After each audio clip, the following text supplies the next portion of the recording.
আপনারা নিশ্চয়ই জানতে পেরেছেন যে 6টা কমিশনের যে ফুল রিপোর্ট সেটা অলরেডি আপলোডেড হয়েছে, ক্যাবিনেট ডিভিশনে দিয়েছে। এটা আমাদের প্রেস সেক্রেটারি সাহেব ওনার পেজে জানিয়েছেন, আমি আমার পেজে জানিয়ে দিয়েছি। আপনারা ফুল রিপোর্ট সেখানে পাবেন। ওখানে এমনও রিপোর্ট আছে 350 পৃষ্ঠা। তো ওগুলি আপনার 6টা রিপোর্ট মিলে প্রায় 2000 পৃষ্ঠা হবে। তো এটা প্রিন্ট করে আপনাদের মাঝখানে ডিস্ট্রিবিউট করা তো একটু কঠিন ব্যাপার। তো এই জন্য আপলোড করে দিয়েছি, আপনারা ওখানে পাবেন। আমি নিজে ক্লিক করে দেখেছি, পুরো রিপোর্টটাই দেখা যাচ্ছে। এখন ওনাদের রিপোর্টের ভিত্তিতে আমাদের এই 6টা কমিশনই আশু করণীয়, এই সরকারের আশু করণীয় কি সেই ধরনের সংস্কার প্রস্তাবগুলো আলাদা করে আমাদের কাছে দিয়েছেন। আশু করণীয় মানে কবে করণীয় সেটারও ডেফিনেশন আছে, যেমন জনসংস্কার যে পাবলিক যে অ্যাডমিনিস্ট্রেশন কমিটি সেখানে বলে দিয়েছেন ওনারা আশু করণীয় বলতে আগামী 6 মাসের মধ্যে করণীয় এগুলিকে আইডেন্টিফাই করেছেন। অন্যান্য কমিশনের রিপোর্টে বলা হয়েছে আশু করণীয় মানে আগামীকাল থেকেই শুরু করা যেতে পারে, এবং এটা অবশ্যই আগামী নির্বাচনের আগেই এই সংস্কারগুলো করা প্রয়োজন বলে ওনারা মনে করেন।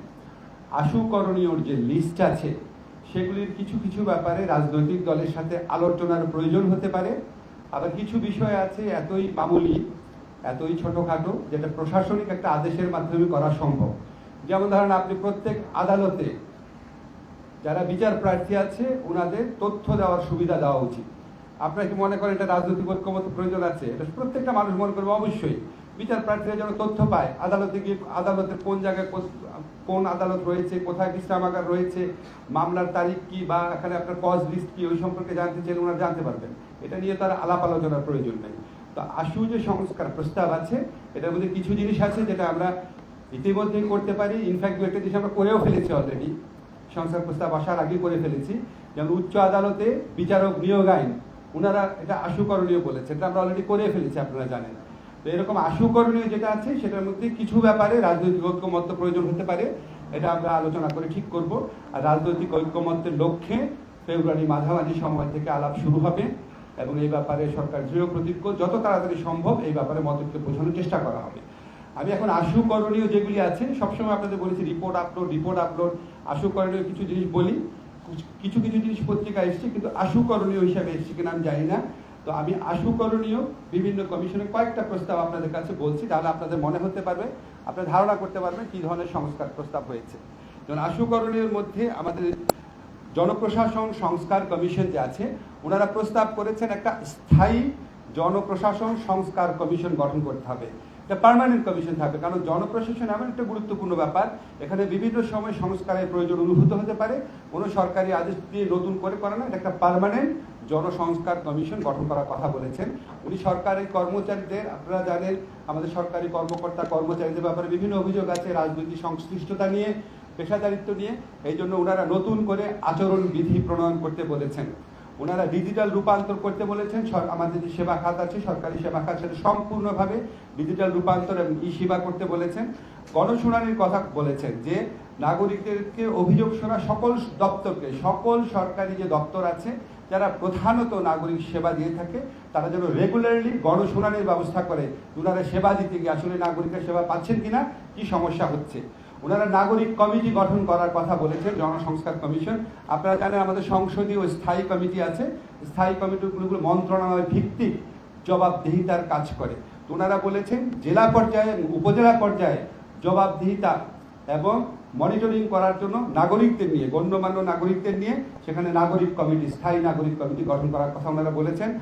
মন্ত্রণালয়ের সংখ্যা হ্রাস করতে বলেছেন, অযথা ব্যয় এবং নন কোঅর্ডিনেশন, সমন্বয়হীনতা এড়ানোর জন্য। বর্তমানে 43টি মন্ত্রণালয়, 61টি বিভাগ রয়েছে, ওনারা 25টি মন্ত্রণালয় এবং 40টি বিভাগ পুনর্বিন্যাস করার সুপারিশ করেছেন। অভ্যন্তরীণ সম্পদ বিভাগ, আমাদের এখানে অভ্যন্তরীণ সম্পদ বিভাগ রয়েছে, রাজস্ব বোর্ড রয়েছে। ওনারা বলেছেন অভ্যন্তরীণ সম্পদ বিভাগ, রাজস্ব বোর্ড আলাদা করে রাখার প্রয়োজন নাই, দুইটাকে একটা প্রতিষ্ঠানে রূপান্তরিত করতে হবে। এই ধরনের আরো কিছু প্রস্তাব ওনারা করেছেন, দুই বা একাধিক ধরনের যে প্রতিষ্ঠানগুলো আছে সেগুলিকে একটা প্রতিষ্ঠানে রূপান্তরের ব্যাপারে। যেমন ওনারা বলেছেন বিনিয়োগ উন্নয়ন কর্তৃপক্ষ, রপ্তানি প্রক্রিয়াকরণ কর্তৃপক্ষ, অর্থনৈতিক জোন কর্তৃপক্ষ, এগুলি আলাদা আলাদা এত কর্তৃপক্ষের দরকার নাই, একটা কর্তৃপক্ষ করলে হবে। নতুন দুটো বিভাগের কথা বলেছেন কুমিল্লা এবং ফরিদপুরে। তারপরে 10টা বিভাগকে পুনর্বিন্যাস করার কথা বলেছেন, অর্থাৎ বর্তমান যে আয়তন আছে সেই আয়তনের ক্ষেত্রে কিছু পরিবর্তন আনার কথা বলেছেন। জেলা প্রশাসক যে পদ, প্রশাসক আপনারা জানেন এই সপ্তাহের ব্যাপারে আমাদের অনেক আপত্তি আছে। জেলা প্রশাসককে জেলা কমিশনার হিসাবে অভিহিত করার কথা বলেছেন। উপজেলা নির্বাহী অফিসার পরিচিত হবে উপজেলা কমিশনার হিসাবে। উপজেলা পর্যায়ে ম্যাজিস্ট্রেট কোর্ট স্থাপন করার কথা বলেছেন। ভূমি রেজিস্ট্রেশন অফিস সংস্কার, আপনারা জানেন যে ভূমি রেজিস্ট্রেশন অফিস বর্তমানে আইন ও বিচার মন্ত্রণালয়ের অধীনে কাজ করে, কিন্তু ভূমি ব্যবস্থাপনা সংক্রান্ত অন্যান্য যত অফিস আছে সেটা আবার ভূমি মন্ত্রণালয়ের অধীনে। আমার মনে আছে আমাদের প্রয়াত হাসান আরিফ স্যার যখন জীবিত ছিলেন আপনি সবসময় বলতেন যে ভূমি রেজিস্ট্রেশন অফিস যেন ওনাদের মন্ত্রণালয়ের আন্ডারে দিয়ে দেওয়া হয়, তাহলে কাজটা সুবিধা হয়। আমরা নীতিগতভাবে এগ্রি করেছিলাম। এইটার প্রস্তাবটাও এই সংস্কার কমিশনের প্রস্তাবে করা হয়েছে যে ভূমি সংক্রান্ত জটিলতা এড়াতে এটা সহায়ক হবে। সাব রেজিস্ট্রি যে অফিসটা আছে সেটাকে সম্পূর্ণভাবে ডিজিটাল পদ্ধতি করার কথা বলেছেন। পাবলিক সার্ভিস কমিশন পুনর্গঠন করার কথা বলেছেন। পাবলিক সার্ভিস কমিশন শিক্ষা একটা, পাবলিক সার্ভিস কমিশন স্বাস্থ্য একটা, আর এটা হচ্ছে পাবলিক সার্ভিস কমিশন সাধারণ। আমি সব প্রস্তাব করলাম না, সব প্রস্তাব করা সম্ভব নয়, কিছু কিছু করে পড়ছি। এগুলো খুব ছোট ফন্টে, আমাকে চশমা পড়তে হবে। আচ্ছা, বিচার বিভাগ সংস্কার যে কমিশন আছে ওনারা বলেছেন অনেকগুলো কিছু বলেছেন আশুকরণীয়। আমি কয়েকটা পড়ছি। একটা হচ্ছে অধস্তন আদালতের বিচারকদের বদলি নীতিমালা প্রণয়ন।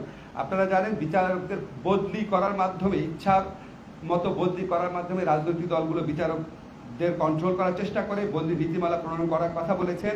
জুডিশিয়াল সার্ভিস সদস্যদের জন্য আচরণ বিধিমালা জারি করার কথা বলেছেন। উপজেলা পর্যায়ে সিনিয়র সহকারী জজ প্রথম শ্রেণীর ম্যাজিস্ট্রেট আদালত স্থাপন করার কথা বলেছেন।